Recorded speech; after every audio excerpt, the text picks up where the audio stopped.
Hello everyone, I am very glad that you're joining this story. Subscribe, like and comment.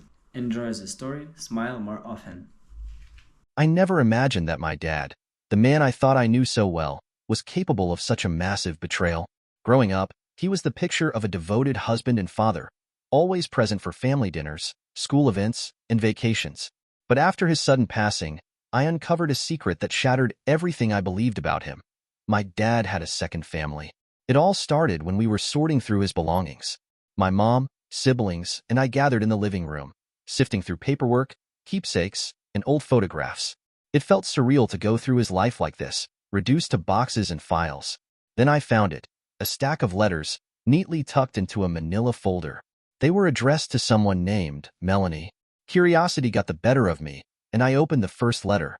My stomach dropped as I read the words. "I'm so proud of how the kids are doing in school. Tell them I love them." The date on the letter was just a year ago. I blinked, hoping I had misread it. But as I read through more letters, the picture became painfully clear. My dad had been maintaining a secret relationship with another woman and her two children, kids who were roughly my age. For a moment, I thought there had to be some mistake. Maybe this Melanie was just an old friend or a colleague. But as I dug deeper, the evidence piled up. Photos of Melanie and her kids, financial records showing regular payments to her account, and even holiday cards addressed to them. All signed Love, Dad. It was undeniable. My dad, the man I had always looked up to, had been living a double life for 20 years. The room spun as I tried to process what I had just discovered. My mom and siblings were in the next room, laughing over some old family photos. How could I tell them? Should I tell them? My dad's betrayal wasn't just about me, it was about all of us. And I had no idea how to even begin to unravel the mess he had left behind. The hours after uncovering my dad's double life felt like a surreal fever dream. My mom had locked herself in her bedroom, refusing to talk. Her sobs echoed through the house as I sat in the living room, staring at the stack of evidence that proved everything. Letters, photos, financial statements. It was undeniable. My dad had built an entirely separate family alongside ours. Despite my mom's insistence that it had to be a mistake, I couldn't ignore the truth. I needed answers, and I knew I wouldn't find them sitting at home. After a long night of searching, I managed to track down Melanie, the woman mentioned in the letters. She lived in a neighboring town, less than an hour away. The realization that this secret family had been so close the whole time sent a shiver down my spine. It took me hours to summon the courage, but I finally messaged her. I kept it short, explaining who I was and asking to meet. To my surprise, she responded quickly and agreed. The meeting was set for the next day at a small cafe just off the main road. Walking into the cafe felt like stepping into another dimension. Melanie was sitting at a corner booth, and with her were two young adults, a man and a woman. My stomach turned as I realized they must be Lisa and Mark, the children my dad had with her. I hesitated at the door, my heart pounding. They noticed me, and Melanie stood, offering a small, tight smile. "You must be your name," she said softly. "I always wondered if we'd cross paths." I sat down, unsure what to say or how to even begin.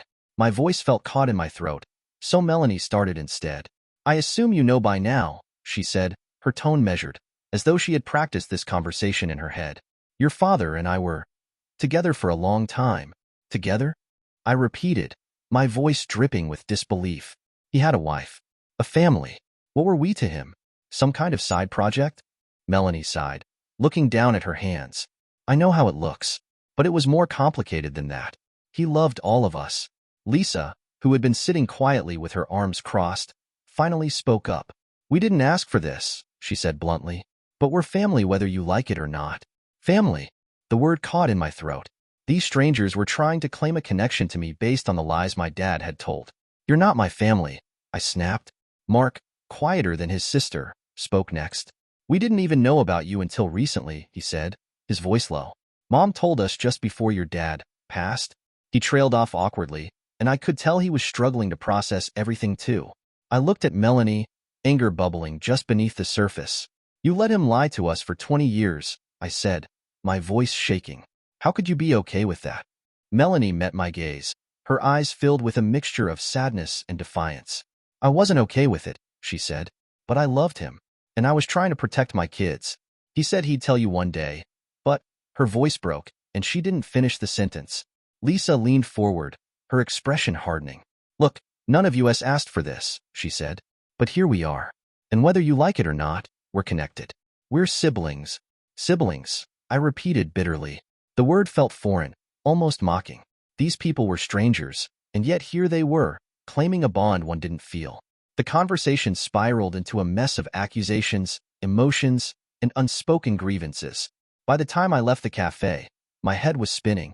Meeting Melanie, Lisa, and Mark hadn't given me the clarity I was searching for.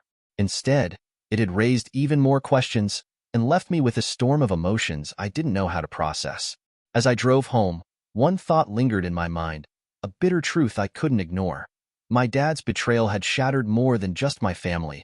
It had torn apart my sense of identity, and the road to finding any semblance of peace felt impossibly long.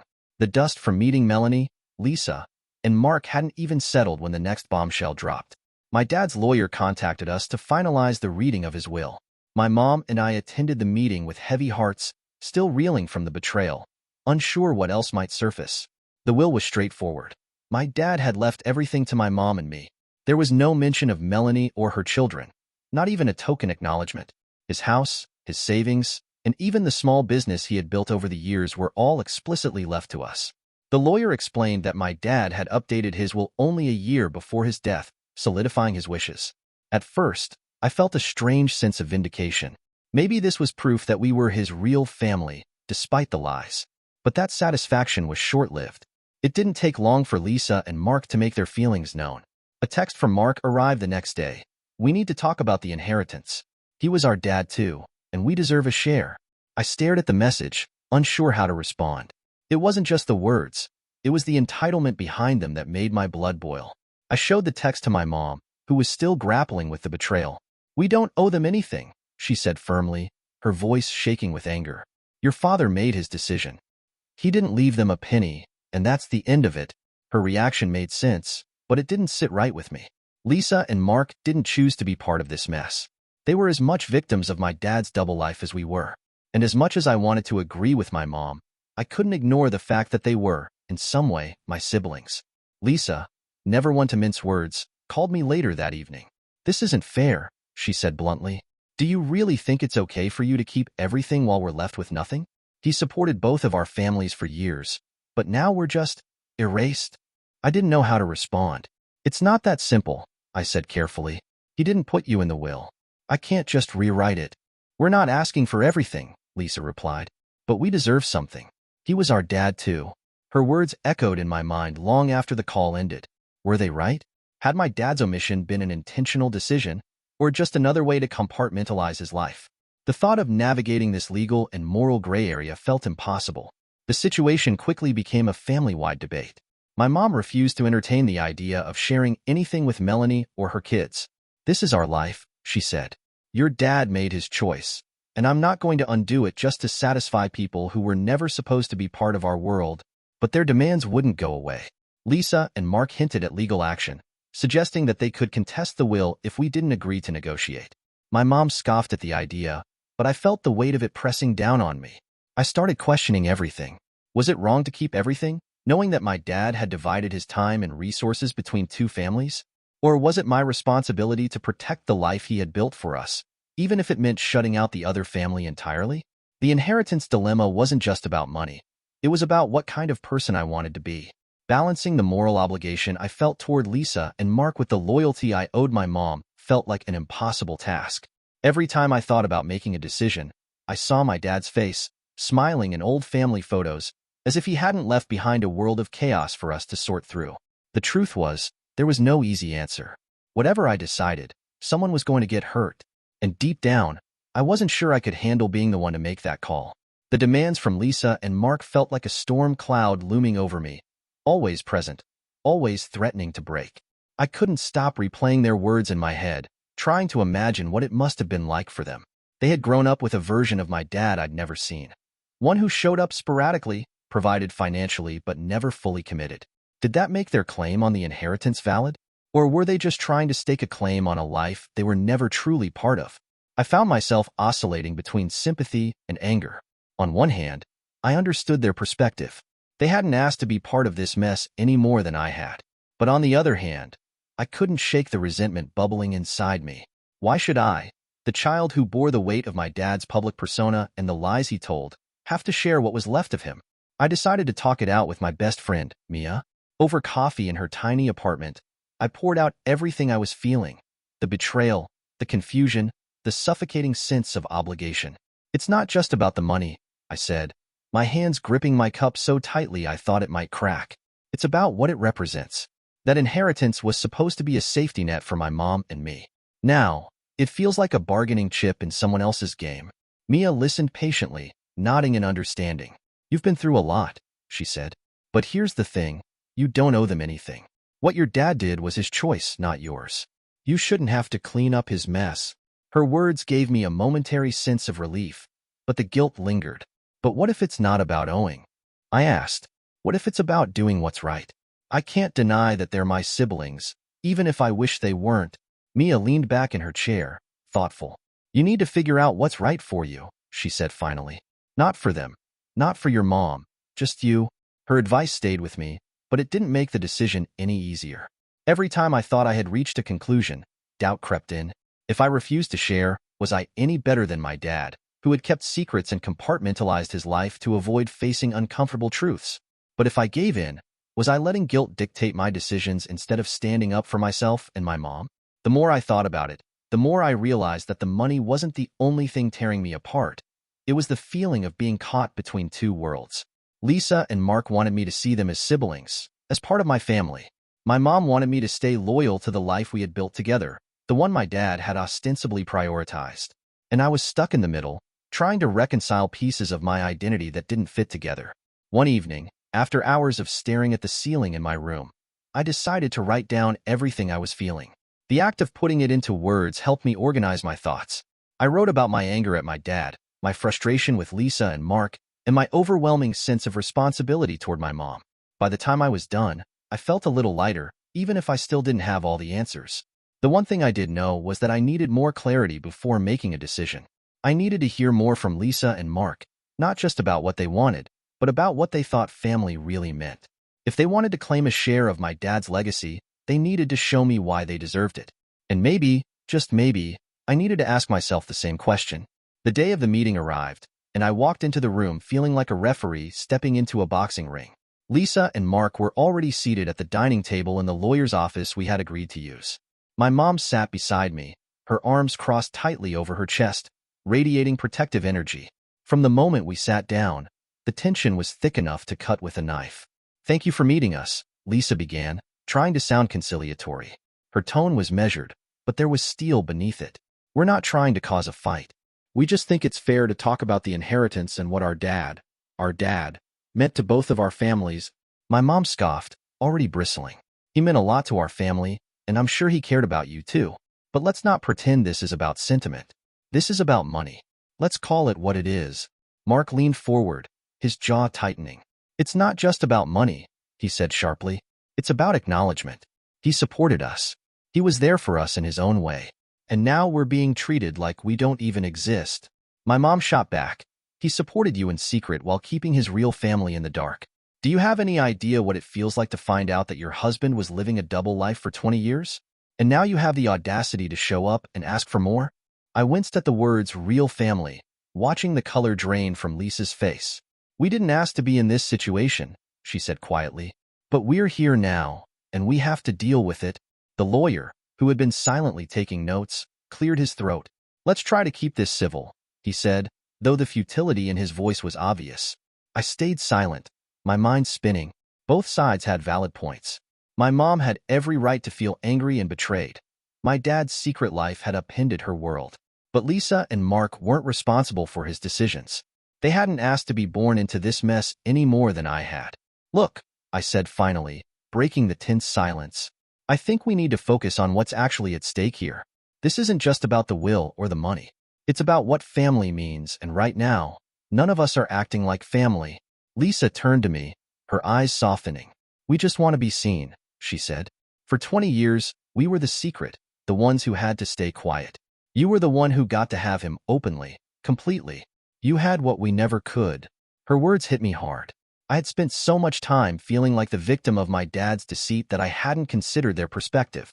While I was living with the man I thought was a devoted father, they were being tucked away in the shadows, never acknowledged. My mom wasn't swayed. "This isn't a therapy session," she snapped. The will was clear. He left everything to us, and that's how it should stay. The argument escalated from there, with Lisa and Mark insisting they had a moral claim to the inheritance and my mom refusing to budge an inch. I felt like I was being pulled in two directions, each side demanding my loyalty. After an hour of heated back and forth, the meeting ended in a stalemate.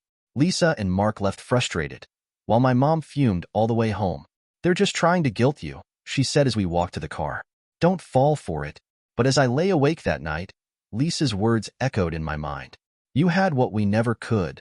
For the first time, I began to wonder if my dad's choices had hurt them even more than they had hurt us. And if that was true, did I owe them something, not out of obligation, but out of compassion? The inheritance drama consumed my thoughts day and night. The heated meeting with Lisa and Mark had left me questioning everything. I wanted clarity, answers, something that could help me understand my dad's choices. So, I decided to go through his documents again. Maybe there was something we had overlooked, something that could provide a shred of insight. I spent hours sifting through financial statements, letters, and old photos, piecing together fragments of his double life. That's when I stumbled across a document that stopped me cold. A life insurance policy. My dad had named Melanie, not my mom, as the primary beneficiary. The payout was substantial, enough to secure Melanie and her kids financially for a long time. My mind raced. Why hadn't Melanie brought this up during our meeting? And why had my dad seemingly divided his assets so unevenly? The will left everything to my mom and me, yet this policy favored his secret family. It was another betrayal, another secret stacked on top of all the others, and it made me wonder just how much more my dad had been hiding. Determined to get answers, I called Melanie and asked to meet. She agreed, though her tone was wary. When I confronted her about the life insurance, she hesitated, clearly uncomfortable. "Yes, I knew about it," she admitted, her eyes downcast. "But I didn't want to bring it up during the meeting. It felt irrelevant." "Irrelevant?" I echoed, incredulous. "It's not irrelevant, Melanie. It changes everything. You're not exactly struggling financially if you've got that kind of money." She sighed and leaned back in her chair, her composure cracking just slightly. "Look," she said, "that money was meant to take care of us. But it doesn't erase the fact that Lisa and Mark were hidden for their entire lives. They deserve more than just being a secret. They deserve acknowledgement and, yes, a share of the inheritance." Her words left me conflicted. On one hand, she was right. Money didn't make up for the emotional toll my dad's secrecy had taken on her kids. On the other hand, it felt manipulative to demand a share of the inheritance when the life insurance policy already provided them with so much. I pressed her further. "Why didn't my dad just include you all in the will? If he wanted you to have more, why not say so explicitly?" Her response surprised me. "He was afraid," she said simply. "Afraid of what it would do to you and your mom if the truth came out while he was alive. He thought he could balance both worlds without either of them crumbling." I didn't know whether to be angry, sad, or both. My dad's fear and indecision had left everyone in a state of chaos. His attempt to avoid confrontation had only made things worse for everyone involved. As I left Melanie's house, my mind was buzzing with questions. The life insurance policy complicated everything. It wasn't just about fairness anymore. It was about unraveling the layers of deceit my dad had left behind. For every answer I found, 10 more questions seemed to spring up, and I felt like I was no closer to resolving the mess he had created. Back home, I shared what I'd learned with my mom. Her reaction was a mix of anger and bitterness. "Of course he took care of them," she said, her voice dripping with sarcasm. "It's just another reminder that we weren't enough for him." Her words cut deep, even though I knew she wasn't directing them at me. For the first time, I started to wonder if resolving this inheritance dispute was even possible. How could we move forward when every new revelation only drove the wedge between our families deeper? The discovery of the life insurance policy, while shocking, forced me to reframe my perspective. My dad's actions still hurt, and the deceit was unforgivable, but the policy showed he had at least attempted to take care of his secret family. It was far from perfect, but it was something. As I reflected on this, I realized I didn't want to spend the rest of my life embroiled in anger and bitterness. Lisa and Mark didn't create this mess. My dad did. They were victims of his choices, just like I was. If there was a chance to move forward without tearing each other apart, I wanted to take it. I reached out to Lisa and Mark, suggesting another meeting. This time, just the three of us. Without my mom's anger in the room, I hoped we could have a more constructive conversation. They agreed, though I could sense hesitation in Lisa's voice. Are you sure you want to do this? She asked. We don't want to make things harder for you. When we met, I decided to start with honesty. I'm still trying to make sense of all of this, I admitted. I grew up thinking my dad was one person, and now I'm finding out he was someone entirely different. It's hard, but I know it's hard for you too. Lisa nodded, her expression softening. It is, she said. We always knew we were his second family, the secret he had to hide. But it didn't make it hurt any less. Mark chimed in, his tone more measured than before. We're not trying to take everything from you, he said. We just want to feel like we matter to him, too. That's what this is really about. His words struck a chord with me. I had spent so much time feeling like they were encroaching on what was mine that I hadn't stopped to think about their perspective. They had spent their entire lives in the shadows, never fully acknowledged by the man we all called Dad. I decided to meet them halfway. The life insurance policy, I began, it's a lot. It shows that he did care about you, even if he didn't handle things the right way. But if there's a way to split part of the inheritance that feels fair, I'm willing to talk about it. Lisa and Mark exchanged surprised looks. You'd really consider that? Lisa asked cautiously. Yes, I said. This isn't just about money for me. It's about trying to find some kind of resolution, for all of us. The tension in the room seemed to lift slightly. We spent the next few hours talking about our shared experiences, our frustrations, and even the few fond memories we had of my dad. For the first time, it felt like we were trying to understand each other rather than compete.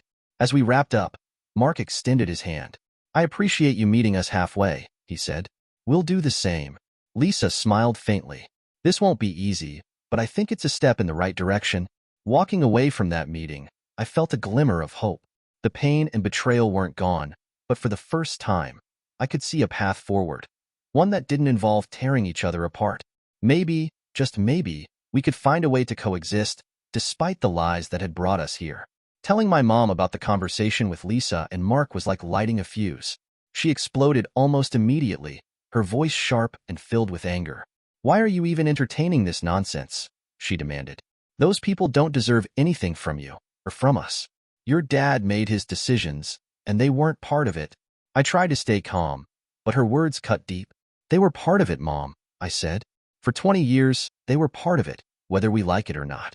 Pretending they don't exist doesn't make this situation any better. Her face twisted in frustration, and I could see the hurt behind her eyes. I gave my life to that man, she said, her voice trembling. I believed in him, trusted him, and he betrayed me. And now you're telling me to give away what little he left us? How is that fair? I knew this wasn't just about the money. My mom was grieving the life she thought she had, the man she thought she married. Every step I took toward compromise with Lisa and Mark felt like a betrayal to her, a reminder of the lies that had upended her world.